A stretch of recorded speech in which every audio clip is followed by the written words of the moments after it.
Zombie. That's the only guys from the. That is the only guy in my time with the older guys that I didn't get to fight. I would love to fight. That's one of the guys I've been growing up and watching. I'm kind of tripping out how we didn't fight yet. Halloween, if you want to fight me, anytime, anywhere, let's go, brother.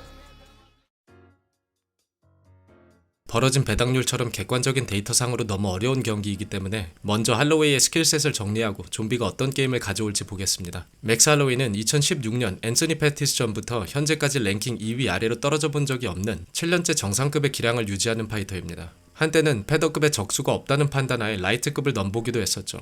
좀비 역시 오랫동안 탑5를 유지했지만 경기 텀이 아주 차이가 나는 관계로 냉정히 평가하자면 임팩트로 명성을 유지하고 있다고 해도 과언이 아닙니다. 볼카노프스키를 제외한다면 할로웨이가 스타일상 가장 고전했던 경기는 아마 야이르전일 텐데, 야이르는 중장거리에서 좋은 바디킥과 레그킥을 뿌리고 인포켓에서 핸드스피드가 굉장히 빠르기 때문에 할로웨이가 거리를 잡는 데 애를 먹었죠. 하지만 경기 중반부터 특유의 하이페이스로 야이르의 스텝을 묶어놓을 수 있었고 레슬링 게임을 섞어주며 안전하게 경기를 잡아냈습니다. 이처럼 할로웨이의 지난 8경기를 보면 모든 경기가 5라운드까지 갔고 볼카노프스키전을 제외한다면 모두 만장일치 승리를 따냈습니다. 반면 좀비가 판정까지 간 경기는 단 2번인데 데니게전에서는 만장일치 판정승, 오르테가전에서는 만장일치 패배로 경기 운영의 측면에선 확실히 클래스 차이가 난다고 할 수 있죠. 할로웨이는 복서가 MMA 무대에서 어떤 운영을 해야 하는지 잘 알고 가장 이상적으로 컴비네이션을 활용하는 선수라고 생각합니다. 전형적인 잠식형 선수인 할로웨이는 잠펀치로 상대의 가드를 강요하고 빠지는 상대에게 좋은 리듬으로 압박을 하기 시작할 땐 패드워크를 하듯 시각적으로 굉장히 만족스러운 컴비네이션을 자랑하는 선수로 머리와 몸통에 이상적으로 펀치를 배합해주고 한 컴비네이션의 호흡 안에서도 쉬지 않고 레벨 체인지를 해주다 보니 바디에 펀치가 나오는지 아니면 안면 가드를 굳혀야 하는지 상대 입장에선 헷갈릴 수밖에 없습니다. 결국 엄청난 아웃풋에 계속 오프닝을 내어주는 악순환으로 이어지게 되는 것이죠. 반면 UFC를 대표하는 브롤러였던 좀비는 시간이 지나며 강력한 라이트가 무기인 선수로 진화해왔습니다.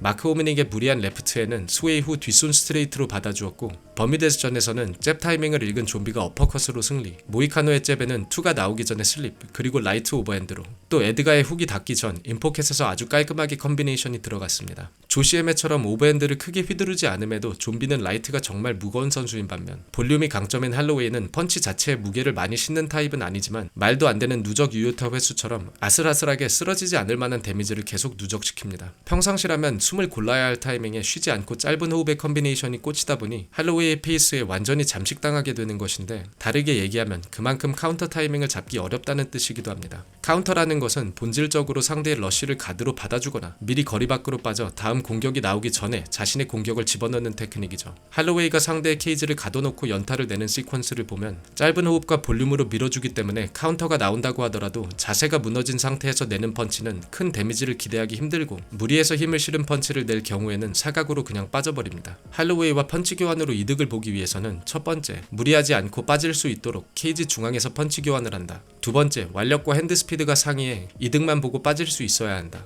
세 번째, 더 단단한 컴비네이션과 파워로 깨버린다 라고 정리할 수 있을 것 같습니다. 하지만 좀비는 스피드가 강점이 아닐 뿐더러 정교한 컴비네이션보다 타격 포인트가 좋은 선수이기 때문에 객관적으로 쉽지 않은 경기임에는 틀림없죠. 좀비의 스탠스를 보면 앞손 가드가 굉장히 내려가 있고 머리 중심이 앞에 있는데, 로우 가드는 잽 타이밍을 읽기 쉽지 않다는 장점이 있습니다. 또 거리를 죽이기 위해 깊게 인스텝을 하며 잽을 던지는 장면을 자주 볼 수 있죠. 이런 식의 잽 운영을 하는 선수들은 기본적으로 스텝이 좋아야 하지만 좀비는 자신의 말처럼 푸더크가 가벼운 선수가 아닙니다. 만약 타이밍을 읽혀 상대가 같이 걸어버린다면 역으로 자신이 데미지를 입을 수도 있고, 볼카노프스키처럼 타이밍 싸움이 좋은 선수는 백스텝과 잽으로 타이밍을 뺏으며 재미를 많이 봤습니다. 할로웨이 역시 앞손 싸움에서 절대 밀리는 선수가 아니지만 그럼에도 좀비의 입장에선 잽의 볼륨을 더 늘려 할로웨이를 끌어들이는 편이 낫다고 생각합니다. 가볍게 툭 던지는 좀비의 잽 자체도 나쁘지 않다고 생각하고, 워낙 공격적인 성향의 파이터인 할로웨이가 과감하게 같이 걸어버릴 가능성 역시 많기 때문이죠. 그렇기 때문에 평상시보다 적극적인 앞손 활용으로 할로웨이를 견제해주지 않는다면 타이밍 싸움에서 계속 손해를 볼 것 같습니다. 좀비가 타격 교환에서 재미를 보는 시퀀스는 거의 대부분 상대가 먼저 들어와주는 어드밴스 타이밍에 받아쳐주는 상황에서입니다. 이런 모습이 가장 부각된 경기는 야이르와의 경기였는데,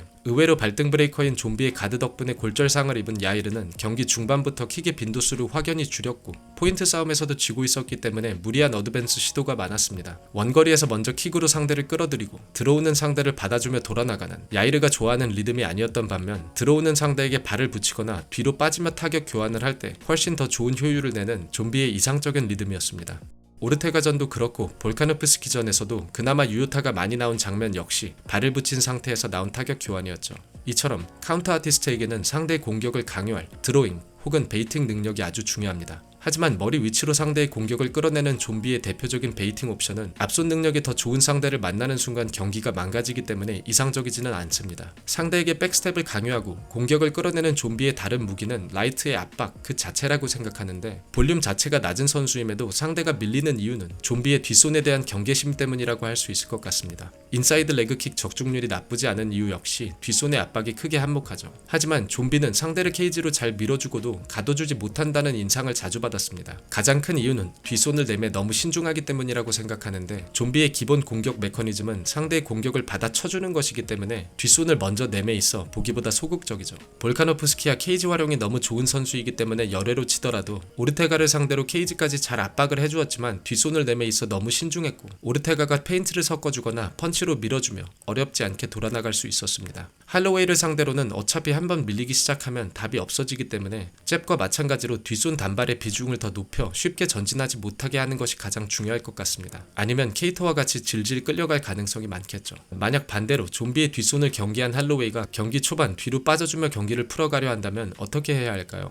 좀비의 오펜스를 크게 보면 레프트 더블로 밀고 라이트로 들어간다, 레프트, 라이트로 밀고 들어간다라고 볼 수 있을 것 같은데 기본적으로 단순한 훅성의 공격이 대부분이죠. 이 단순한 패턴 때문에 쉬프팅 타이밍의 엘보를 계속 허용하는 것 같기도 하고 무엇보다 좀비의 러쉬를 피하려면 간단하게 뒤로 빠져버리면 그만입니다. 타격 교환에서 밀고 당기는 흐름이 극단적인 좀비가 러쉬로 기동성이 좋은 할로웨이를 잡을 가능성은 굉장히 낮다고 생각합니다. 그렇기 때문에 만약 할로웨이가 경기 초반 신중한 경기 운영을 들고 온다면 가벼운 단발성 견제로 할로웨이를 끌어들이고 인내심 싸움으로 가는 것이 중요할 것 같습니다. 워낙 공격적인 선수이기 때문에 먼저 과감한 공격을 시도할 가능성이 많고 잽이나 단발로 던지는 미끼에 할로웨이의 무리한 어드밴스 타이밍이 경기 중 한 번은 나올 거라 생각하기 때문입니다. 객관적으로 어려운 경기임에도 그나마 상성상 괜찮은 점을 꼽아보자면 할로웨이의 태클 옵션의 부재라고 생각합니다. 오르테가전에서 필요 이상으로 테이크다운을 경기한 좀비는 페인트에 계속 반응했고 뒷손 단발을 꽤나 허용했습니다. 하지만 볼카노프스키전에서 유일하게 칭찬을 받았던 리커버리 능력도 굉장히 좋은 편이고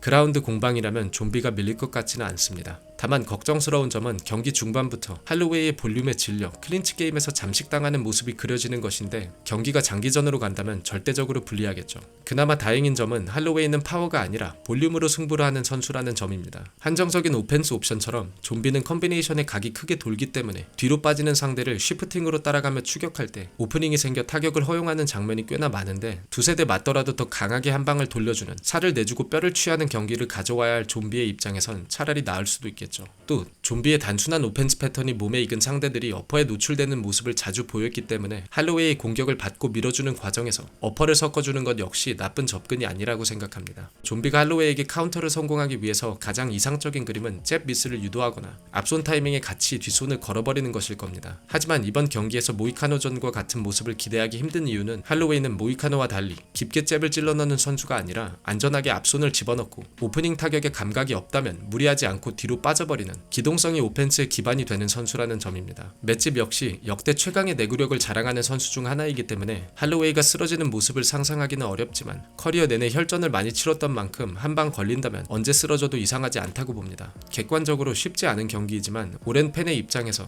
커리어의 끝이 보이는 좀비를 응원하지 않을 수 없을 것 같습니다. 그럼 긴 분석 시청해주셔서 감사하고 이번 주 대회 시청하시는데 조금이나마 도움이 됐으면 좋겠습니다. 감사합니다.